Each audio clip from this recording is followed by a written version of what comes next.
Chiara's hand trembled as she held the tray. The manager of the exclusive restaurant stood in front of her, his face red with rage, pointing at the Italian marble floor.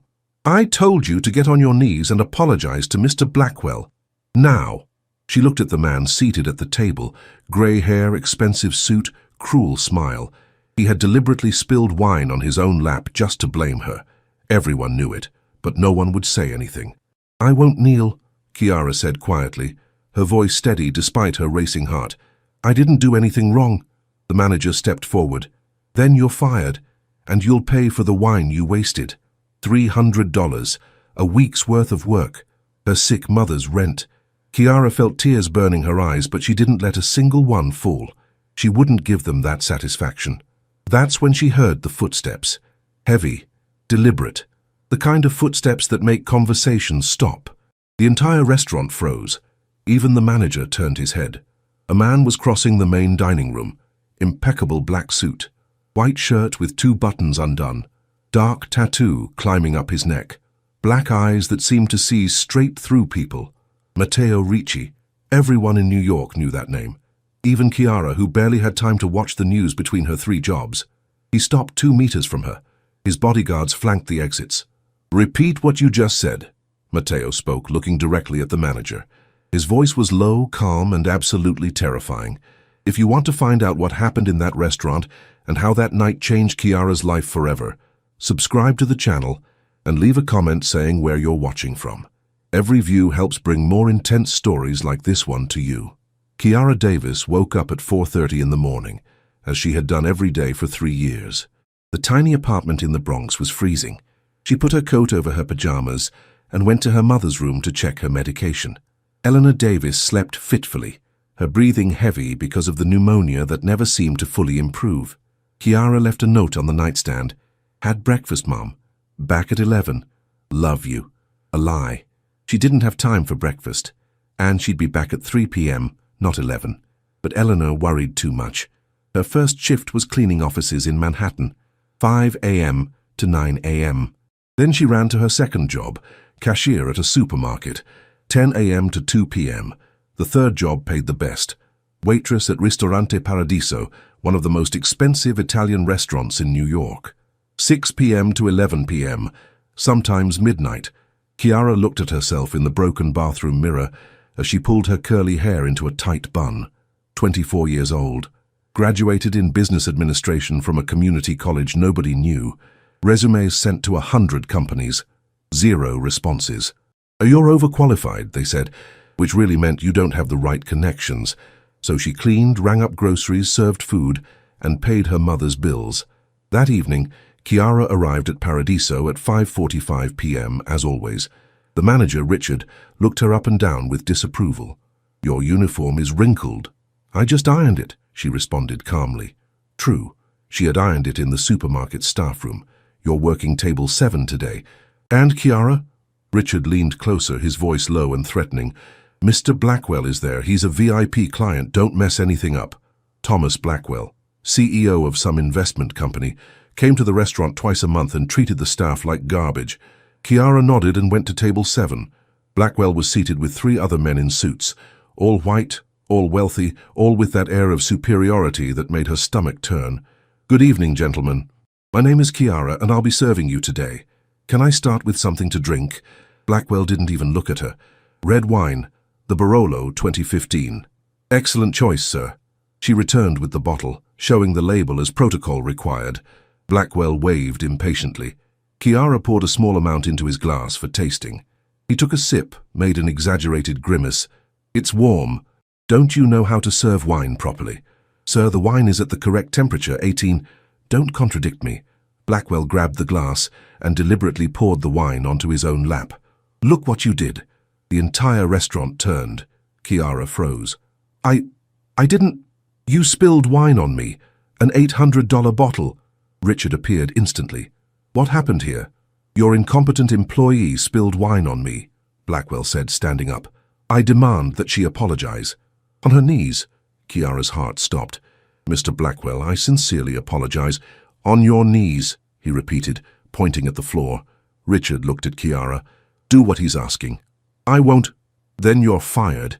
and you'll pay for the bottle. That's when she heard the footsteps.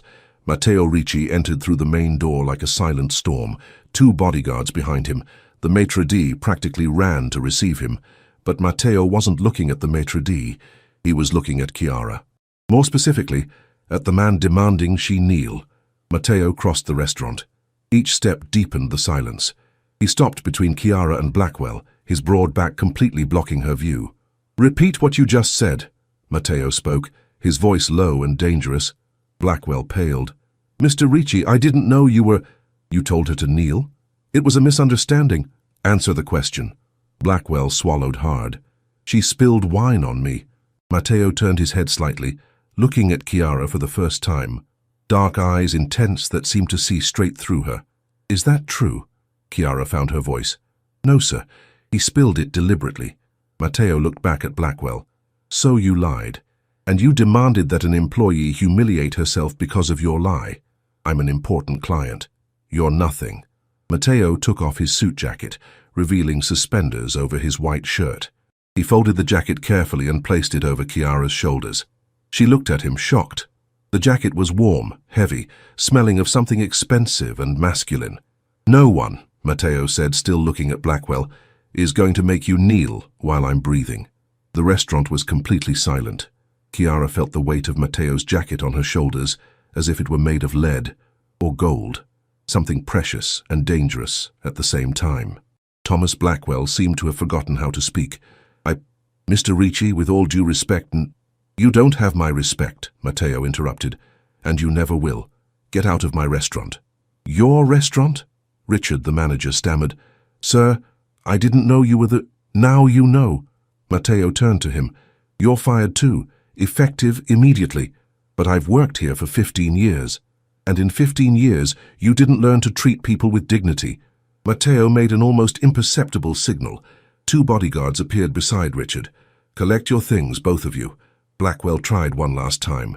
"You can't. I can do whatever I want. I've owned this restaurant for 3 years. You just never saw me here because I don't need to prove anything to men like you." Matteo stepped closer. "But if you do anything to hurt this young woman, if she loses any job, if any door closes for her because of this, I'll consider it a personal insult. And you don't want to insult me personally." "It wasn't a threat. It was a promise." Blackwell stumbled out. Richard followed him, his face red with humiliation.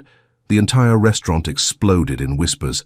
Chiara was frozen in place, the jacket still over her shoulders. She should say something, thank him, anything, but her voice had disappeared. Matteo finally looked at her.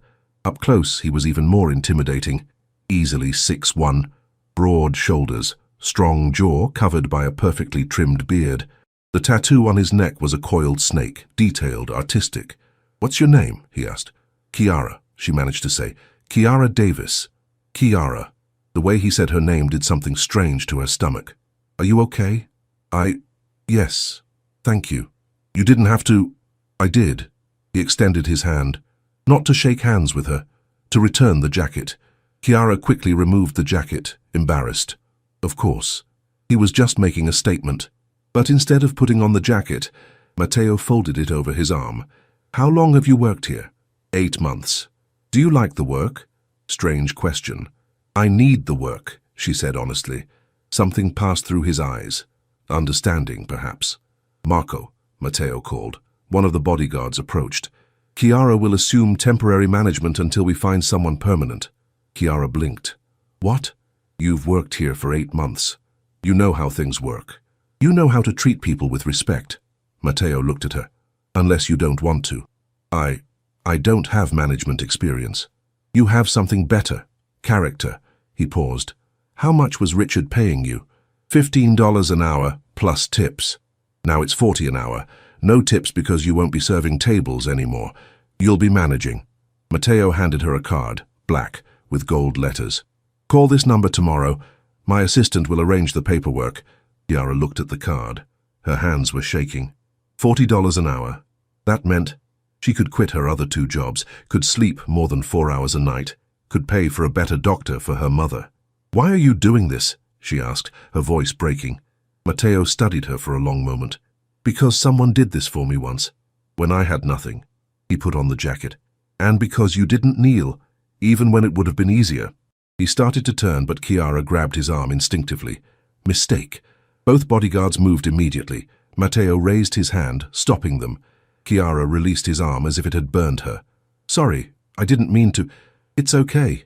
His voice was softer now. What did you want to say? Thank you.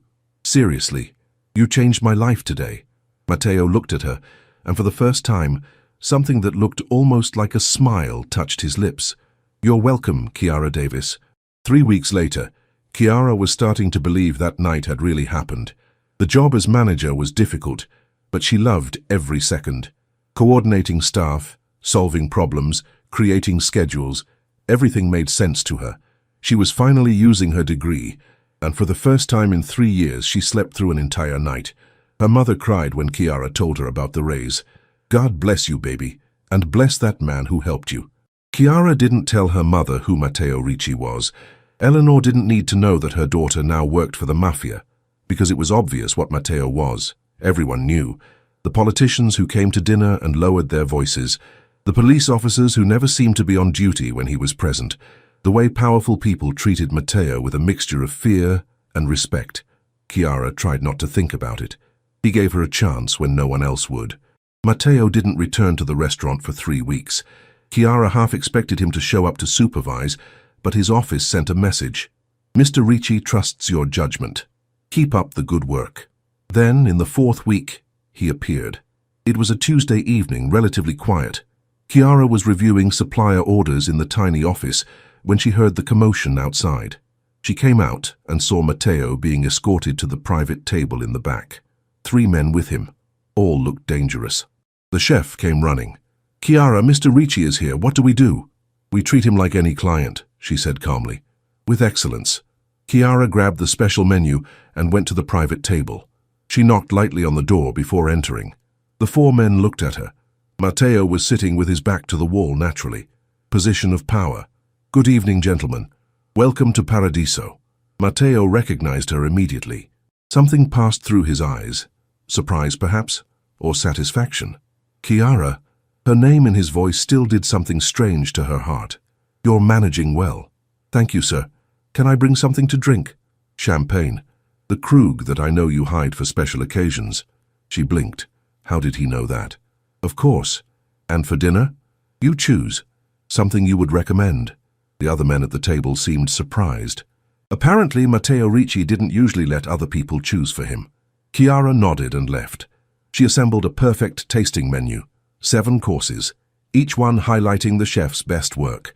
When she brought the first course, burrata with tomatoes and basil, Matteo stopped her. Sit. Sir, sit with us. I want your opinion on something. The other men exchanged looks. I don't think it's appropriate. I just made it appropriate. Matteo pulled out a chair. Please. Chiara sat, uncomfortable. The 3 men studied her with expressions ranging from curiosity to distrust. Chiara, Matteo began, you studied business administration, right? How did he know that? She had never mentioned it. Yes, at community college. And you grew up here in New York? In the Bronx. Matteo nodded, as if that confirmed something. I'm opening a new restaurant in a revitalizing neighborhood. I want it to be accessible to the local community, but profitable enough to sustain itself. How would you do that? Chiara looked at him. Was this a test? I would create an affordable fixed-price menu on weekdays when traffic is lower, hire locally, partnerships with farms to reduce costs, and offer training programs for young people from the community who want to work in gastronomy. Matteo's eyes narrowed. Continue. People want to feel welcome. They don't want charity. They want quality. If you create a space that respects the community will respect you back. Silence. Then Matteo smiled. A real smile which completely changed his face. You just described exactly what I wanted to do, but didn't know how to articulate. He looked at the other men. She stays. One of the men, older, grey hair, frowned. Matteo, do you trust her? With my life, Matteo said simply. The words hit Chiara like a punch to the stomach. He barely knew her. Why would he say that? After that night, everything changed. Matteo started showing up at Paradiso 3-4 times a week. Always asked Chiara to sit with him, discuss ideas for the new restaurant, sometimes alone, sometimes with his associates. Chiara tried to maintain professionalism, but it was impossible not to notice the details. The way Matteo always asked her opinion before making decisions, how he listened, really listened, when she spoke, the way his eyes softened when she mentioned her mother, and the way he protected her. One night, a drunk customer made a racist comment. Before Chiara could respond, Matteo appeared out of nowhere, grabbed the man by the collar and dragged him outside. "Never set foot here again," Chiara heard him say on the sidewalk. "And if I hear that you treated any employee like that anywhere, I'll find you." Chiara should have been uncomfortable with the implied violence, but instead she felt protected. Dangerous thought. 6 weeks after that first night, Matteo called her to his office. "The new restaurant opens in 2 months," he said, pouring 2 glasses of bourbon. "I want you to manage it." "Matteo, 60,000 a year, plus profit sharing, and flexible hours because I know you take care of your mother." 60,000. Chiara had earned 19,000 the previous year. "You barely know me," she whispered. "Why are you doing this?" Matteo stood up, walked around the desk, sat on the edge right in front of her. "I know you well enough." He tilted his head, studying her face. "I know you work harder than anyone I've ever met, that you're loyal, that you have a natural talent for leadership, and I know you never ask anything from anyone, even when you should." "You don't know that." "How long has your mother been sick?" Chiara froze. "How did you—" "3 years. Chronic pneumonia that turned into pulmonary fibrosis. You spend $1,200 a month on medication. You've worked 3 jobs for 2 years. Never took a vacation, never bought anything for yourself." Matteo leaned closer. "You think I give $60,000 opportunities without doing my homework?" Chiara should have been furious.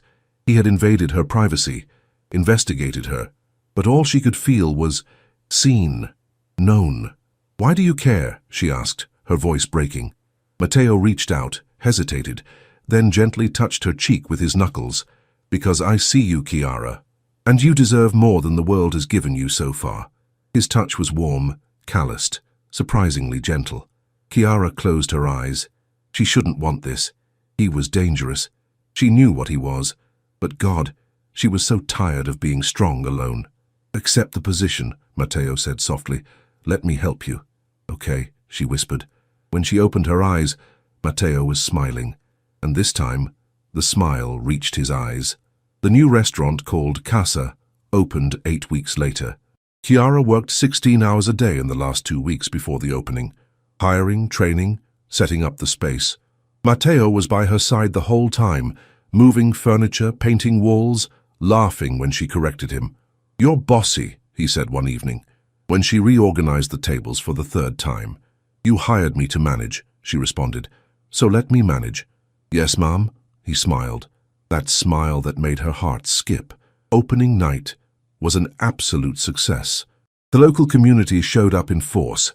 Families, young people, elderly, all amazed by the incredible food at affordable prices. Chiara was at the register when she saw a group of men enter. They weren't from the neighborhood. Expensive suits, hard looks, rival. She recognized the danger instinctively. One of them approached. "Where's Ricci?" "Mr. Ricci isn't here today," Chiara lied smoothly. "Matteo was in the back." "Then I'll talk to you." The man leaned over the counter. "Tell your boss he's operating in our territory. He has 1 week to close, or what?" Matteo's voice cut through the air like a blade. He was standing in the kitchen doorway. 2 bodyguards appeared out of nowhere. The man straightened. "Russo didn't like that you opened here without permission." "I don't need Russo's permission." Matteo walked slowly until he stood between Chiara and the man. "And you're going to leave my restaurant. Now. This is war." "No, it's a warning. If you or anyone from Russo comes back here, if you threaten my staff again, especially her—" Matteo pointed at Chiara without taking his eyes off the man. "It won't be war. It'll be a massacre." The entire restaurant was silent. Frightened customers, frozen staff. The man looked at Chiara, then at Matteo, then left. Matteo immediately turned. "Are you okay?" "I am. But, Matteo, this is going to bring trouble. Let me worry about that." He touched her shoulder. "No one's going to hurt you." "I promise." But he couldn't promise that, and Chiara was beginning to realize it wasn't just about protection anymore. It was about something much more dangerous. She was falling in love with Matteo Ricci. 3 days later, someone threw a brick through Casa's window. No one was hurt, the restaurant was closed, but the message was clear. Matteo showed up in 15 minutes. Chiara was sweeping up the glass shards when he entered like a hurricane. "Are you hurt?" "I wasn't here. I got the call from the security system." He pulled her into a hug so fast she didn't have time to think. Strong arms, smell of wood and spices, heart beating too fast against her chest. "Thank God," he murmured against her hair. Chiara allowed herself to sink into him for 5 seconds, then pulled away. "Matteo, maybe you should close the restaurant just until—" "No." He held her face with both hands, forcing her to look at him. "I won't let them scare you. I won't let them take this from you. This isn't about me. It's all about you." The words exploded from him. "You think I opened this place for what? Philanthropy. I opened it because you said the community deserved it. Because you looked at me with those eyes and talked about giving opportunities, and I realized I wanted to build something that would make you proud." Chiara stared at him, shocked. "Matteo, I can't do this," he said suddenly, releasing her and stepping back. "I can't involve you in my life, it's selfish." "Involve me in what? You gave me a job." "You know it's more than that." He turned, dark and intense eyes. "You know what I feel." Her heart stopped. "No," she whispered. "Don't say it." "Why not?" "Because you feel it too and it scares you. Because you're dangerous, because people throw bricks at restaurants because of you, because you're—" She couldn't finish. "Say it." Matteo took a step closer. "Because I'm in the Mafia? Because my hands aren't clean?" "Yes!" The words came out like a scream. "You're good to me, Matteo. Better than anyone ever was. But I can't. I have a mother to take care of. I can't get involved in—" "You think I'd put you in danger?" His voice was low, hurt. "You really think I'd let anything happen to you? You can't control everything." "I can try." He was right in front of her now, so close she could see the golden threads in his dark eyes. "And I will try. For the rest of my life if you'll let me." "Matteo!" He kissed her. It wasn't gentle. It was desperate, hungry. Years of loneliness poured into a single moment. Hands in her hair, body pressing hers against the wall, ragged breathing. Chiara should push him away, should say no. Instead, she pulled him closer. The kiss deepened, exploring hands, racing hearts, the whole world disappearing except the two of them, and this impossible moment. When they finally separated, both were trembling. "You don't understand," Chiara whispered against his lips. "I can't lose you. And in your world, people lose people every day. Then I'll change my world." Matteo rested his forehead against hers. "For you, Chiara, I'd change everything." "You can't." His phone rang. He cursed, looked at the screen, tensed. "I need to take this. Go." He left, speaking low in Italian. Chiara leaned against the wall, fingers touching her lips, still feeling him. What had she done? Matteo came back 5 minutes later. His face was different, harder, more dangerous. "I need to go handle something, but Chiara—" He held her hand. "When I get back, we need to talk. About us. About the future. Matteo, please, give me a chance to explain everything, the whole truth." He kissed her knuckles. "Promise you'll wait?" She should say no. Should end this now. "I promise." Matteo didn't come back that night, or the next. Chiara tried not to worry. He was a busy man, a dangerous man. On the 3rd day, she was closing Casa when her phone rang. Unknown number. "Hello? Chiara Davis?" Woman's voice, professional. "Yes? You need to come to St. Luke's Hospital. Matteo Ricci is asking for you." The world stopped. Is he... He's alive. But he was shot. "You should come now." Chiara caught the first taxi she saw. Her hands were shaking so badly she could barely dial her mother's number. "Mum, I'm going to be late. Don't wait up." "Is everything okay, baby?" "Yes, I love you." "Lee." Nothing was okay. The hospital was full of men in suits, Matteo's bodyguards. They recognized her immediately, let her through. A doctor found her. "Are you Chiara?" "Yes." "How is he?" "Stable. The bullet went through his shoulder, didn't hit anything vital, but he lost a lot of blood." The doctor hesitated. "He woke up for a few minutes and the first thing he said was your name." Chiara felt tears burning. "Can I see him?" "Room 304. Chiara ran. Matteo was lying in the hospital bed, pale skin, tubes connected, bandage on his shoulder, but his eyes were open. And when he saw her, he smiled. Hi, you idiot. Chiara hit his good side, tears streaming. You almost died. But I didn't. He grabbed her hand. Because I promised you I'd come back. Matteo, marry me. She froze. What? Marry me, Chiara. His voice was weak but firm. I know it's insane. I know you deserve someone better. But I almost died. And the only thing I could think about was that I wasted 3 days without telling you I love you. You're medicated. I'm lucid. He squeezed her hand. I love you. I've loved you since you refused to kneel. I loved you when you sat at my table and talked about community. I've loved you every second since then. He pulled something from his hospital gown pocket. A ring. Simple diamond. Elegant. Say yes. Chiara looked at the ring. At the man. At the impossible future he was offering. You could die at any moment. Anyone can. At least I'd die knowing I really lived. Your life is dangerous. I'd change that. For you, I'd get out. She looked into his eyes. You'd leave the Mafia?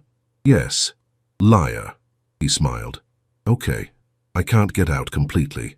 It doesn't work that way. But I can step back. Open legitimate businesses. Live a more normal life. He touched her face. I can give you security, Chiara. Your mother would have the best doctors. You'd never have to worry about money again, and I'd spend every day proving I deserve you. I don't want your money. I know. You want to see me alive at the end of every day. And I promise to try. He smiled sadly. It's the best I can offer. Chiara closed her eyes. This was insane. Impossible. Wrong on so many levels. But she loved him. God, she loved him so much it hurt. Yes. The wedding happened 3 months later. Small. Intimate. Just Matteo's close family, which meant 6 dangerous men, and Eleanor Davis, who cried from beginning to end. My baby is marrying a prince, she whispered to Chiara, while adjusting the simple veil. Chiara didn't correct her. Eleanor didn't need to know that Matteo was more godfather than prince. But when Chiara entered that small chapel and saw Matteo waiting at the altar, impeccable grey suit, eyes shining, smile that was only for her, nothing else mattered. He extended his hand. She took it. You're beautiful, he whispered when she reached his side. You're alive, she whispered back. He laughed. And then they got married. The first weeks of marriage were surreally perfect. Matteo bought a penthouse overlooking Central Park. It wasn't an ostentatious mansion. It was elegant, modern, but welcoming. He let Chiara decorate completely. I want it to feel like a home, he said, not a museum. Eleanor moved into an apartment in the same building, 2 floors down. Private doctors, experimental treatments. For the first time in years, she was improving. Chiara continued managing Casa. Matteo kept his promise. He gradually stepped back from more dangerous operations, focusing on legitimate businesses, restaurants, real estate, investments. But danger never completely disappears. One night, 6 months after the wedding, Chiara was working late at Casa when she heard the back door open. She looked up. 3 men entered. Unfamiliar faces, visible weapons. Where's your husband? Her heart raced, but her voice remained calm. I don't know, he doesn't tell me about business. Liar, their leader advanced. You're his weakness.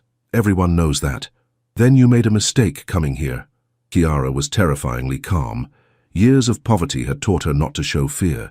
Because when Matteo finds out you touched me, it won't matter where you hide. The man laughed. He won't find out if you're dead. He raised the gun. The front door exploded. Matteo entered like a demon. 2 bodyguards behind him, weapons drawn. Let her go, now. The leader turned the gun toward Matteo instead of Chiara. Take 1 step and I shoot. Then shoot me. Matteo kept walking. But not her. Never her. Matteo, don't! Chiara screamed. Everything happened in seconds. The man fired. Matteo dodged, surprisingly fast. His bodyguards returned fire. 3 shots. The invaders fell. Chiara screamed. Matteo ran to her, pulling her into his arms. Are you okay? Are you hurt? No, I'm fine. She was shaking violently. You could have died, but I didn't. He held her face, forcing her to look at him. Chiara, listen. This can't continue. I can't put you in danger like this. Then what do? We end this, once and for all. End this, meant Matteo calling a meeting with all the bosses of the 5 families. Chiara wasn't invited, but she waited up all night, pacing the penthouse, imagining terrible scenarios. Matteo came back at 4 a.m., exhausted but unharmed. "It's done," he said, collapsing on the couch. "I negotiated peace. Everyone agreed to leave you out of it. If anyone touches you, all the families go against them. How did you get that? I offered something they wanted." He pulled her onto his lap. "And I made it clear I'd burn New York to the ground before I let anything happen to you." Chiara touched his face, seeing the exhaustion, the tension. "You're really getting out, aren't you?" "Yes." He kissed the palm of her hand. "Over the next 6 months, I'll transfer everything. Legitimate businesses, legal structures, and then we—" He hesitated. "I was thinking maybe we could move, maybe California, or Europe, somewhere far from here, and leave my mother. She comes with us. Chiara, I want to give you a normal life, as normal as possible." She studied him. "Would you be happy, away from all this?" "I'd be happy waking up beside you every day," he said simply. "The rest is negotiable." Chiara kissed him, long and deep and full of promises. When they separated, she whispered, "Then let's start over. You, me, and the life we choose. Together," he agreed. "Always." 3 years later, Chiara was sitting in the garden of their house in Napa Valley, California, watching Matteo teach their 2-year-old daughter, Sofia, to walk. "That's it, Principessa, one more step." Sofia laughed, stumbling into her father's arms. Eleanor was sitting next to Chiara, breathing without an oxygen tank for the first time in 5 years. "You chose well, baby," Eleanor said softly. Chiara smiled. "I know." Matteo looked up, caught her gaze, smiled. That smile that was only hers. He had kept every promise, left the Mafia, opened a winery and 3 restaurants, lived a quiet, almost normal life. Almost. Because some days Chiara saw the shadow in his eyes, the tension when the phone rang, the way he still checked the doors twice before sleeping. Some pasts never completely disappear, but they built something new, something real. "Come here," Matteo called, extending a hand to her. Chiara stood up, crossed the garden, went into his arms. Sofia hugged her legs. "Mama." "Hi, my love." Matteo kissed the top of Chiara's head. "Happy?" She looked at him, at their daughter, at her mother smiling in the garden, at the house they built together. More than happy, complete. And it was true. She had started as a waitress who refused to kneel, and ended as a woman who chose her own destiny, with a man who loved her enough to change his. 5 years after that night at Ristorante Paradiso, Chiara Davis Ricci was sitting on the porch of her winery, laptop open, reviewing third-quarter numbers. 3 restaurants, a winery, a non-profit program that trained low-income youth in hospitality. Matteo appeared with 2 glasses of wine. "You're working again." "Someone has to keep this empire running," she joked. "Empire?" He laughed, sitting beside her. "Remember when you thought 60,000 a year was impossible? I remember when $15 an hour seemed like luxury." He took her hand, intertwining fingers. The wedding ring gleamed in the sunset light. "Do you have any regrets?" he asked softly. "Not one." She turned to him. "And you?" Matteo looked at the house where Sofia was watching cartoons with her grandmother, looked at the vineyard stretching for miles, looked at the woman beside him. "My only regret is not taking off that jacket sooner." Chiara laughed. "Always so dramatic." "I learned from the best."